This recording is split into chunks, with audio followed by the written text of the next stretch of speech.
Today, new topic constructions. 11.1 exercise है, बहुत ध्यान से देखना है बच्चों। कंस्ट्रक्शन जो हम करेंगे कंपास से, तो कंपास से एंगल कौन से बनते हैं आप पहले इस बारे में समझ लीजिए। कंपास से 7.5 एंगल के जितने भी मल्टीपल होंगे बस उनके ही एंगल बनाए जा सकते हैं कंपास से। बाकी जो प्रोजेक्टर होता है, जो चांदा जिसको डी कहते हो, उसे तो आप कोई भी एंगल बना लो, लेकिन कंपास से आप हर एंगल को नहीं बना सकते हैं। कंपास से आप 7.5 डिग्री एंगल के मल्टीपल को बना सकते हैं। 7.5 का मतलब 7.5, 7.5 का मल्टीपल 15, 15 का मल्टीपल 7.5 के जितने भी होंगे 7.5 ऐड करते चले जाओ, सारे एंगल बन जाएंगे। 7, 7.5, 15, 22.5 है, 30, 37.5, ऐसे सारे एंगल बनाए जा सकते हैं। अब ये कैसे बनाए जाएंगे इस विषय में पहले चर्चा जरूर करेंगे। देखिए ऐसा है, सबसे पहले एक इनिशियल हमारे पास एक लाइन है और इसका एक इनिशियल पॉइंट हमने लेकर लिया ए है। देखिए आप कंपास ऐसे खोलेंगे और एक आर्क लेकर जब आप आर्क ऐसे लगाएंगे तो जो पहला आर्क होता है वो आर्क 60 डिग्री का ही होता है। वो चाहे छोटा हो चाहे बड़ा हो, वो आर्क क्या होगा 60 डिग्री का होगा। और इससे जो एंगल ये बनेगा ये 60 डिग्री हो जाएगा। अब कॉमन बात है बच्चों कि अगर 60 डिग्री से हमको एंगल 30 डिग्री बनाना है तो हमें क्या करना पड़ेगा बताओ? हमें करना ये पड़ेगा कि 60 का हाफ करना पड़ेगा। ठीक है, अब ये हाफ कैसे होगा? तो देखो ये हाफ कैसे होगा, ध्यान दो इधर। यहाँ पर हम इस चाप को एक नाम दे देंगे, जो ये आर्क लगाया है इसको हम नाम दे दिया है अपने LM। अब इस LM आर्क का हम हाफ करेंगे, तो LM आर्क को मेजर करिए ऐसे और एक आर्क इसमें L से लगाइए और एक M को सेंटर लेकर के बनाइए। और जैसे ही इस लाइन को आप मिलाएंगे ये 30 डिग्री के एंगल की लाइन हो जाएगी। ठीक, अब अगर इसका भी हाफ कर दो तो 15 डिग्री हो जाएगा, उसका हाफ कर दो तो 7.5 हो जाएगा। लेकिन 7.5 आप नहीं कर सकते हैं, क्यों? क्योंकि जो आपका कंपास है ना वो कम होना बंद हो जाएगा, तो 7.5 से कम बनेगा ही नहीं। समझ गए? एक शर्त पर बन सकता है। कौन सी शर्त है वो? अगर आप पहला आर्क जो ले रहे हैं वो थोड़ा बड़ा ले लीजिए, तो जब बड़ा लेंगे आप तो मान लीजिए आपने इतना बड़ा चाप लिया, उसको आपने कम किया इतना हो गया, फिर कम किया इतना हो गया, फिर कम किया तो इतना हो गया, तो एक बार 7.5 का बाइसेक्टर हो सकता है, लेकिन उसके आगे नहीं होगा। भाई हम आर्क भी तो एक लिमिट में लेंगे, ऐसा तो है नहीं कि इतना बड़ा आर्क ले लेंगे। आर्क भी हम लिमिट में ले सकते हैं, तो इसलिए और 7.5 से नीचे पूछा भी नहीं जाएगा, डोंट वरी। ये देखो अब ये जो 30 देखो हो गया 60 का हाफ। मान लीजिए ये कहेंगे कि 45 बनाइए, तो 45 देखो यहां से भी बन जाएगा। कैसे बन जाएगा?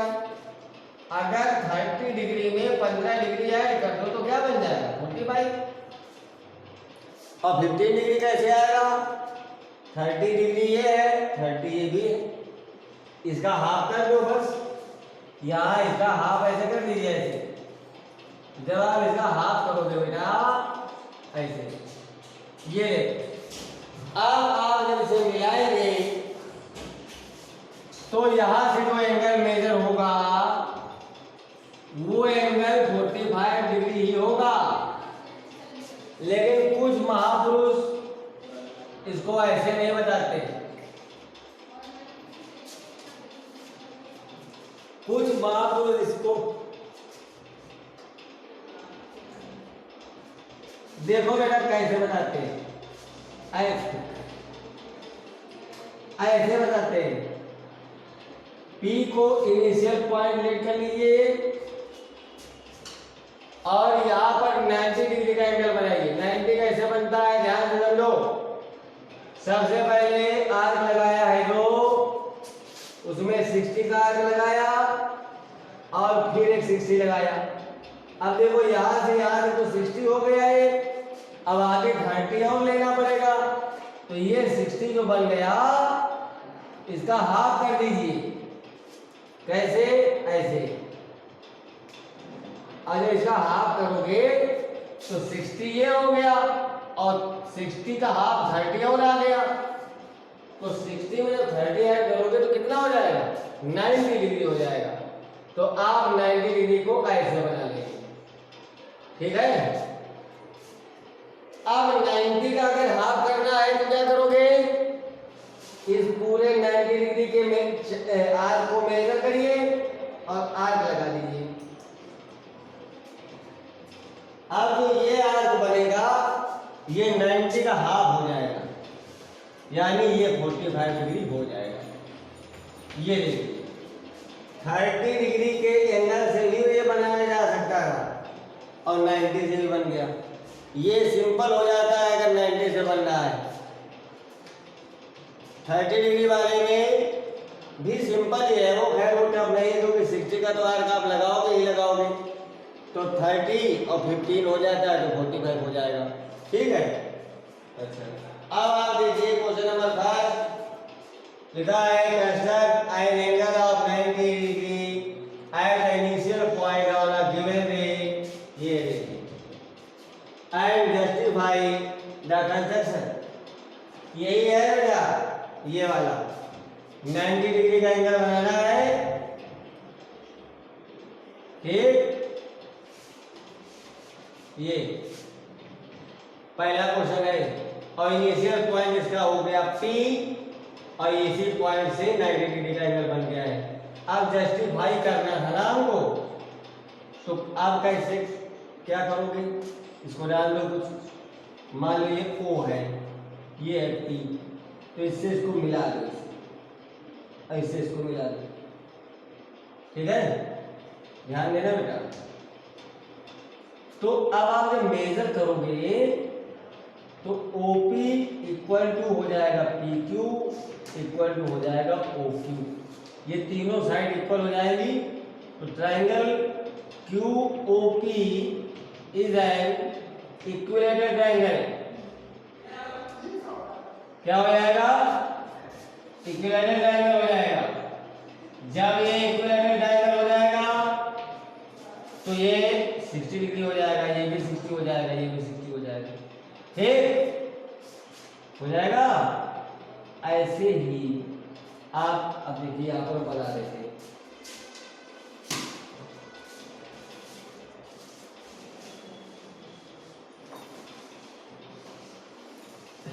ये जस्टिफिकेशन है, पहले आप कंस्ट्रक्शन लिख लो, बोले दे रहे हैं।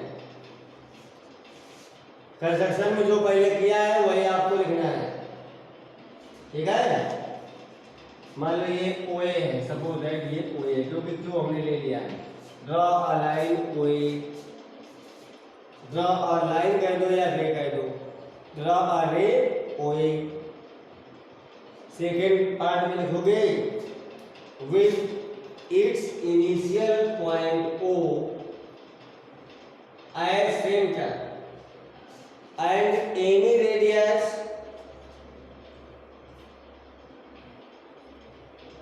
draw an arc,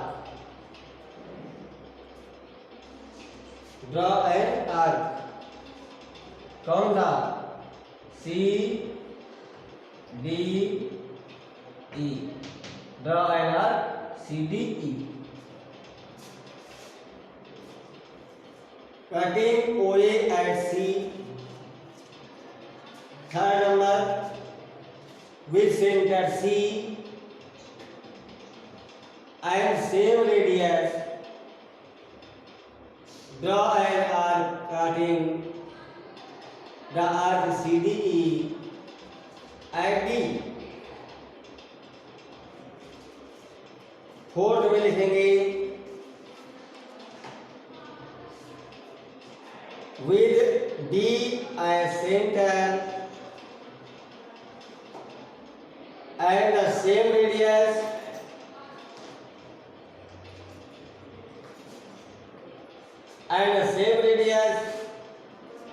draw an arc cutting CDE at E। उसी पर जो है एक D काट रहा है और एक E काट रहा है, देख रहे हो बेटा। ठीक है, 5 नंबर बार वन लिखिए with D and E as centers and any convenient radius draw two arcs intersecting at P। कहाँ पर? P पर। यहाँ पर P है नहीं, ये P इन दोनों के कट करने से ही तो P मिला है, वही लिखा है। और इसके बाद लिखो 6 join OP then angle AOP is equal to 90 degree. Justification, angle जो बेटा COD है वो 60 डिग्री है क्योंकि इक्विलैटरल है। क्यों है? क्योंकि OC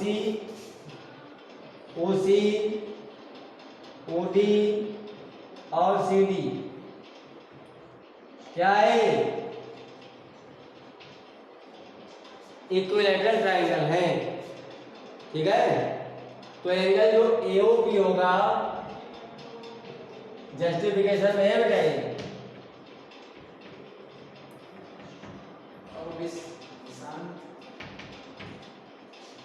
यहां से अब उसके बाद एंगल जो AOP होगा वो क्या होगा?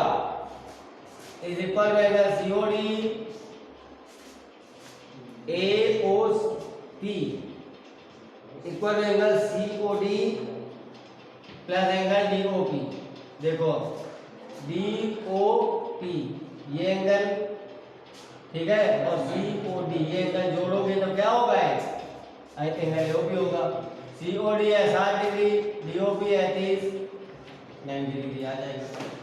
अच्छा, ठीक है। और ODE जो है, ODE टोटल एंगल कितना है? OP बाइसेक्ट कर रहा है ना इसको, ये भी तो 60 में ही है, तो ये 30 से तो होगा। ये वाला 60 है, टोटल क्या हो गया? 90 डिग्री हो गया। यही इसका क्या जाता है? जस्टिफिकेशन। ऐसे करेंगे। अच्छा, अब आगे के जो इस क्वेश्चन के जो पार्ट्स हैं उसमें जो भी एंगल बनाना है, जस्टिफाई करना है, तो आप ऐसे ही उसका भी जस्टिफिकेशन करेंगे। ये कंस्ट्रक्शन बना करके अभी मैंने जो कंस्ट्रक्शन बोला है स्टेप में 1 2 3 4 5 6 में उसको लिखेंगे, फिर जस्टिफिकेशन लिखेंगे और उसके बाद इसको करेंगे। फिर आगे के जो पार्ट्स हैं उनको करते हुए हमें आप कॉपी दिखाएंगे। ओके बेटा, थैंक यू।